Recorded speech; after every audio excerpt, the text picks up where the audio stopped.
Hello, this is Terrell Pauly with LearnHealthCareIT.com, and I want to welcome you to the 10 surefire strategies on how to get started in PACS administration. I want to thank you for taking the time out to take an opportunity to learn, to further your education, to learn something new. So I hope that these 10 surefire strategies here do not disappoint. So let's get started.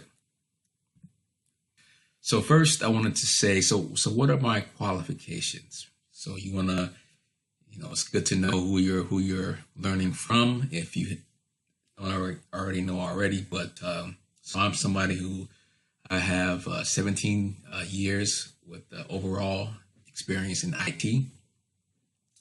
I have 13 years in particular with experience in healthcare IT. So I've been in the healthcare IT space for 13 years. I have a bachelor's in computer science, and I have an associate's in computer technology. So these are my qualifications. This is what makes me somebody that is experienced, well-versed in this field, in this area. So in addition to that, my healthcare IT roles, I was a risk PACS administrator. I've been a risk PACS implementation specialist. And implementation specialist is pretty much someone who actually implements different types of healthcare IT systems. And in this case, dealing with risk and PACS, I've done that. And I've also interacted with over 50 hospitals and imaging centers within different 20 different states. So in essence, I've within all of these different hospitals and imaging centers, I've interacted with all types of staff, personnel, from PACS administrators, risk administrators, HL7 integrations engineers, technologists, radiologists, front desk staff, technologists, managers, supervisors. So I have a multitude of interactions with all of these different types of individuals, people, and so this is what helps also with my experience and my expertise. So I just wanted to lay that out there. So now, if we have that out the way, why you should be listening to me, let's continue on. Okay, so 10 steps on 10 surefire strategies on how to get started within PACS administration. Here is step number one. Step number one, apply for IT jobs at hospitals and imaging centers. So let me tell you real quick, actually back up just for 1 second. So these are actually, like the 10 strategies that I actually use myself that help me in order to get my career started within PACS administration and healthcare IT in general. So these steps that I'm listing is what I've actually used, so I know that they actually work. And I just wanted to just wanted to put that out there. So back to number one, applying for IT jobs at hospitals and imaging centers. So if you already have IT experience, then I think that this is actually a good approach to take to be able to try to get your foot into the door within healthcare IT, within, learning about PACS. Because if you actually apply for just the standard IT position at a hospital or imaging center, then that kind of just gets you in the door, just kind of gets you familiar with your different employees. If your IT department is separate from the radiology IT, so typically mainly within the hospital, you could have separate departments. So your healthcare IT, like for PACS administration, PACS administrators, risk administration, all that radiology. Sometimes they could be separated in between two departments to where the healthcare IT department, they may be called as radiology IT, and they may be separated from your regular IT staff. Sometimes they're the same, sometimes they're separated. Just depends on the hospital, right? So So with imaging centers, because they are smaller facilities, they are typically, you're not going to have that, right? You're just going to have one radiology IT department that's all bunched into one, typically, if it's a small imaging center. And so you won't have that separation typically in that nature.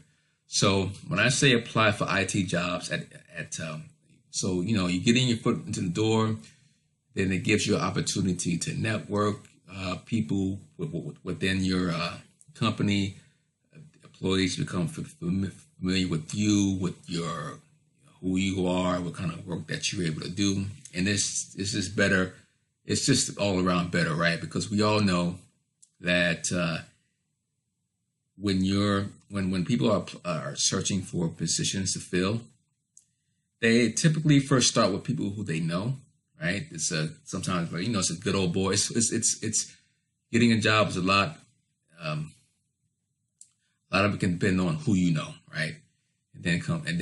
So when you're somebody knows you, so typically when they're hiring for a new position or a new job, then they are going to start with people who they already know, people who they can have references from, people that already work there. So that's why I say starting with a IT job at a hospital imaging center is a great way, great opportunity, great start to be able to try to get your foot in the door that way. So that's step number one, or strategy number one. Number two, and number one is actually and that's the step that I took actually. That's how I got my start when I first started at my imaging center that I worked at for 6 years. I started there as a data entry.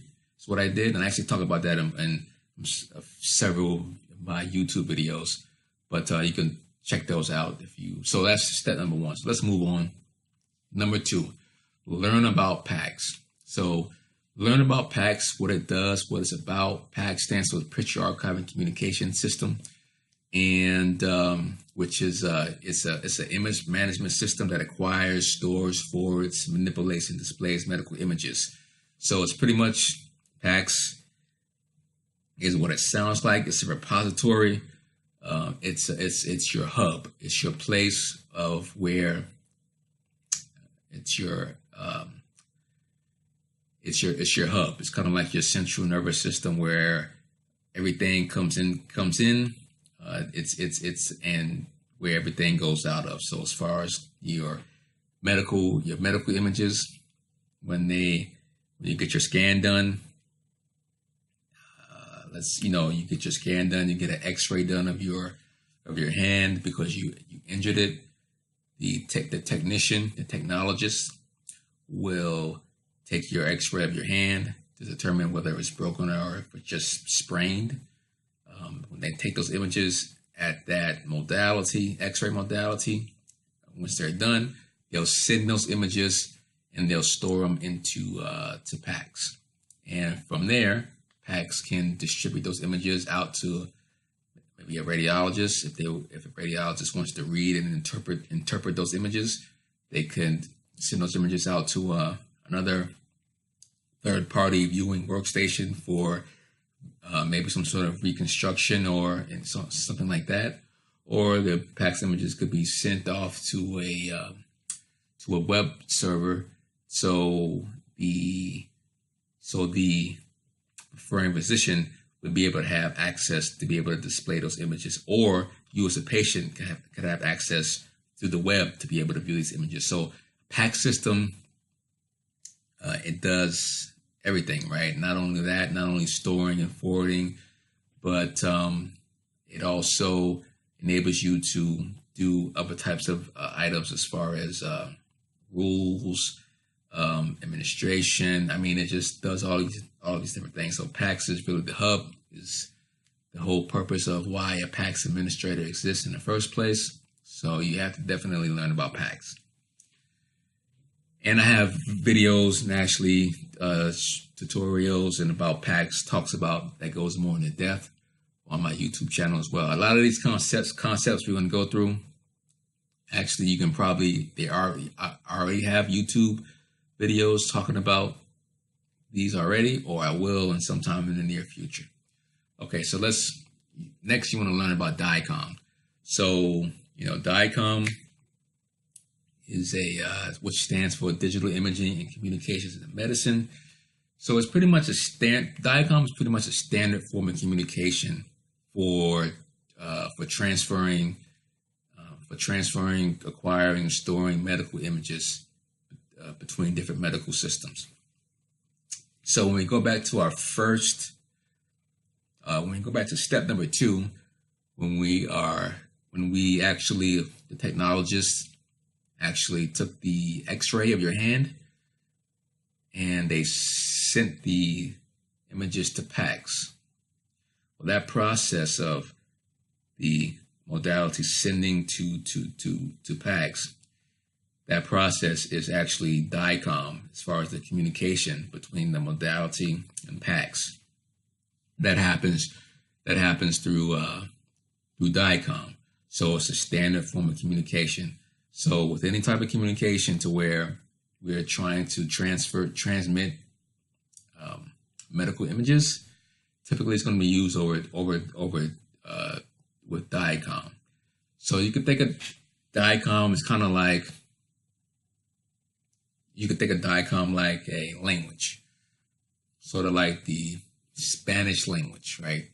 So for instance, if we have two people like myself and somebody else, we're trying to communicate, right? And I don't know Spanish and they do, they're bilingual. So I speak to them in English. They're able to understand me, but let's say they decide to speak to me back in Spanish. Well, I'm not able to communicate with them because I don't know Spanish. I don't know that language, so I'm not able to communicate. So you could think of DICOM as the same way. DICOM is just a form of communication, right? It's so if you're so to be able to communicate and be able to transmit and send medical images, you have to be able to, you as a medical device have to be able to know how to interpret and DICOM.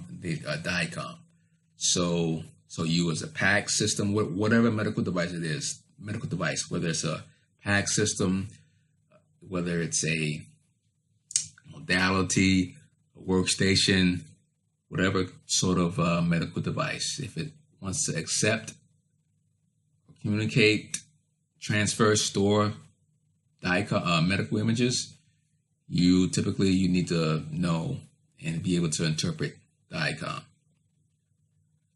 Number 4, you should learn about RIS. So RIS stands for Radiology Information System. So, and RIS is it's a radiology workflow system that stores patient data and captures the patient journey from scheduling to billing. So RIS is just a information system that just what it states, definition states, it captures the patient journey, so from scheduling to billing, to beginning to end. So let's say, for instance, if you worked at a imaging center, and let's say if you actually went in because you had a scan done. Let's go back to the example where you had your X-ray of your hand done.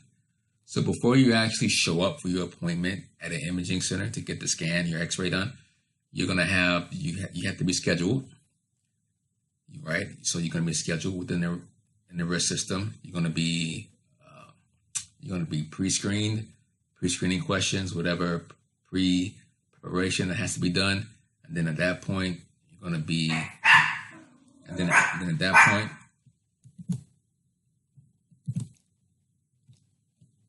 Sorry about that. I had to calm my little Yorkies down. They started barking about something. So typically, where was I?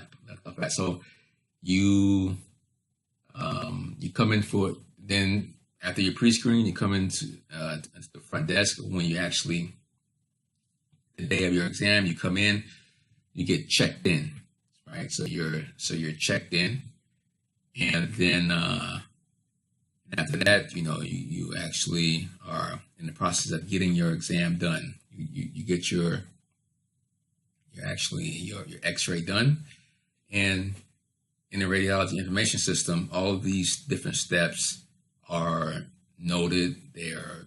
Notes are taking place. Staff are actually entering what's through each process. The different staff members are actually jotting down data and information that's pertaining to that different step.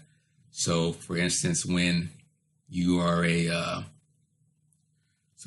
when you are actually getting your exam done, your X-ray, the actual modality, the X-ray modality, the tech will be entering whatever tech notes that they need to enter, whatever was done, whatever was pertaining to the exam. So that's a radiology system. Just goes through the entire process, the radiology workflow process. And so if you're learning PACS administration, typically if you're at an imaging center, you'll have some sort of a risk system there. If you're working at a hospital, you may or may not have a risk system there. So because at a hospital, which goes into step number 5, a hospital typically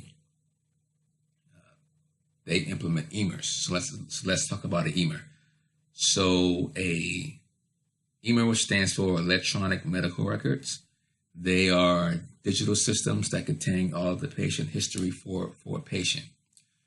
So within hospitals, typically hospitals will implement EMRs because within a hospital you don't only have radiology.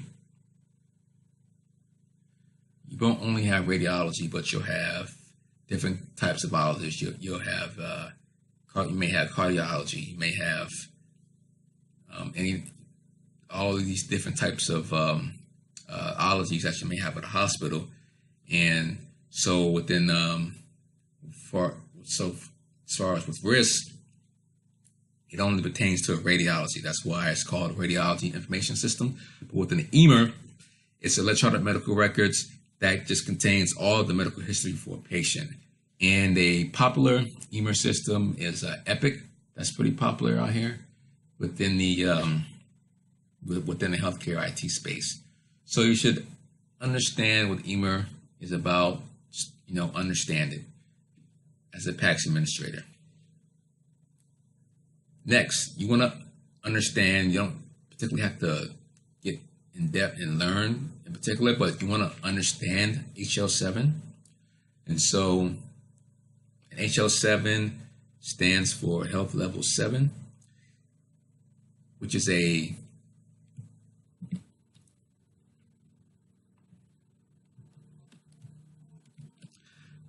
standard form of communication for transferring electronic health information between various clinical systems. So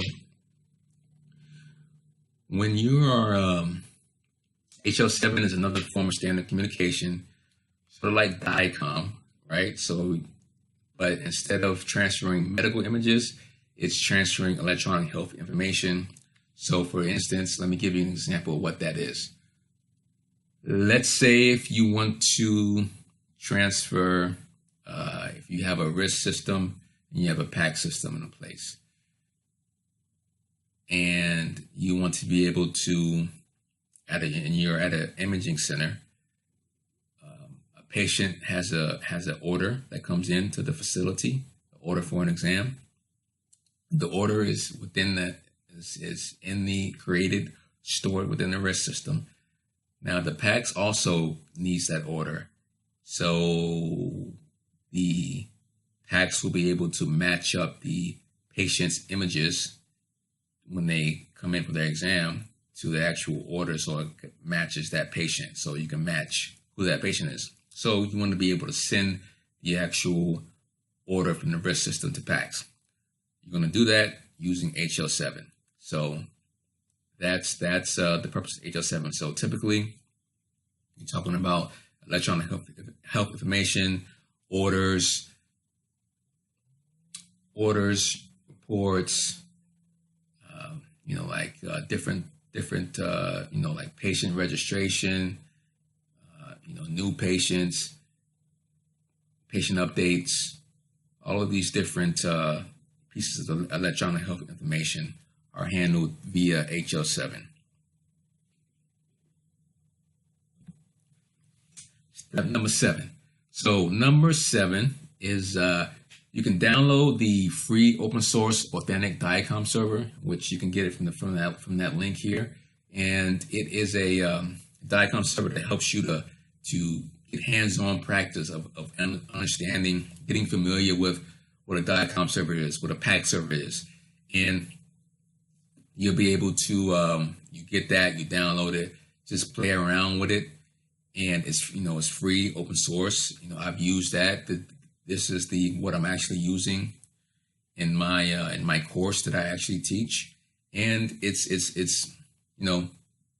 very, very easy to use, become familiar with, and it allows you to get hands-on experience. Number 8, and also number 7, you will be able to, you want to be able to download, get actual DICOM images, so you can actually store them. And there's free places where you can actually get DICOM images, so you can store them within your authentic DICOM server. You'll be able to do some configuration, different types of configuration. You'll be able to actually view the DICOM tag, so you could become familiar with. It gives you a pretty cool resource configuration to where you could be able to display and view the DICOM tags, so you can see that. And so the authentic DICOM server is actually very very useful. So step 8, you should download the free open source DICOM toolkit that contains a collection of libraries and applications implementing different parts of the DICOM standard. So going back to the DICOM standards, what you can do with the DICOM toolkit is you can pretty much set up your own environment to practice, to facilitate, to become more familiar with the workflow as far as sending DICOM images, receiving DICOM images, doing a DICOM verification of different DICOM devices. You can set this all up in your own environment, on your own laptop or workstation. And you can utilize the DICOM toolkit to be able to implement these different types of DICOM,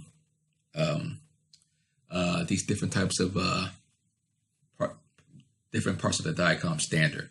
So, and these are different tools that examples that I actually go through in my paid course. My course that I actually talk about how to implement these different types of items. And this is useful, and this is very helpful because it allows you to get experience. You'll be able to set up logs, view logs, see what the process is of viewing different DICOM tags. Again, just getting familiar and practicing. So the more practice that you do, the more that you actually do and become familiar with, the better you become with being able to, learning PACS administration and getting into healthcare IT in general. Step number 9. Step number 9 is you want to learn from other experienced healthcare IT professionals, right?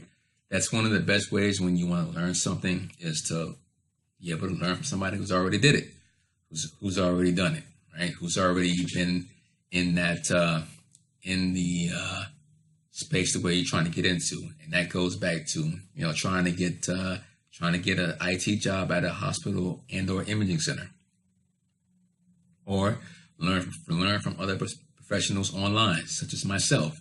This is what I do. I've been in this space for 13 years, so I know my stuff. And so you want to learn from other experienced professionals.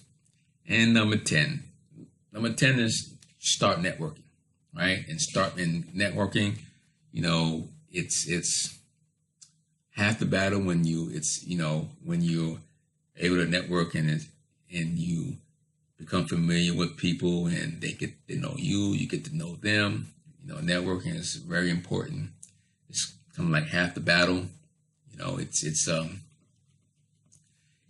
what has helped enable me to get me to where I'm at right now. Actually, it has it comes down to what you know and who you know. Who you know, sometimes it's who you know sometimes outpace it is a higher priority than what you know, right? But you need to know both, right? So you need to be able to become skilled at doing both, because even though once you know who you know, you still got to be able to do the work. So networking comes into play.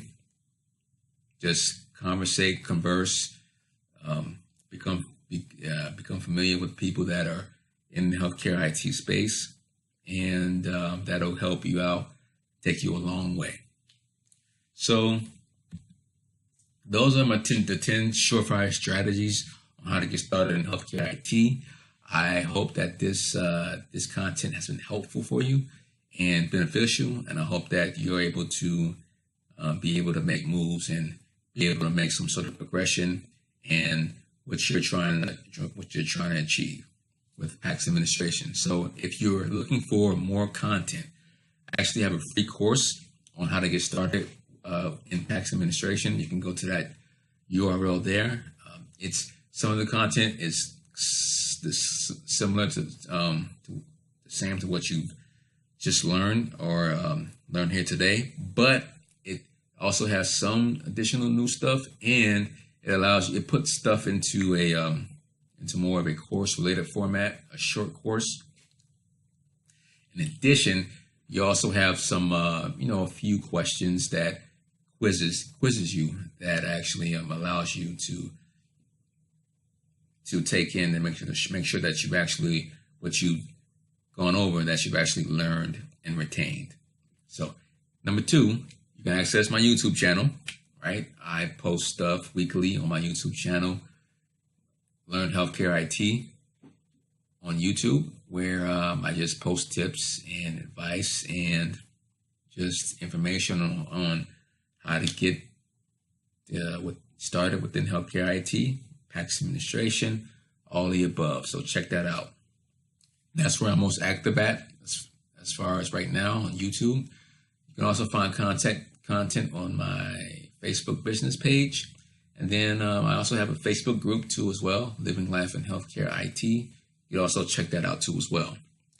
And the last step is look out for periodic helpful content via email, right? I'll send you periodically stuff via email. That's all useful information that'll help you grow, educate you, and to be able to reach and achieve where you're trying to get to in your goals. So that's pretty much the end of this tutorial here. These 10 surefire strategies on how to get started in healthcare IT. Again, I hope that this has been very helpful for you. And please let me know if this has been helpful for you. If you enjoyed this, if it's been beneficial, feel free to, you can send me an email if you like. If this has been helpful, if it's not, let me know how can it improve things. And as such, feel free to shoot me an email at, email me, I believe my email, yes, it's Torrell, Torrell, at learnhealthcareit.com, and we'll be in contact. So until next time, take care.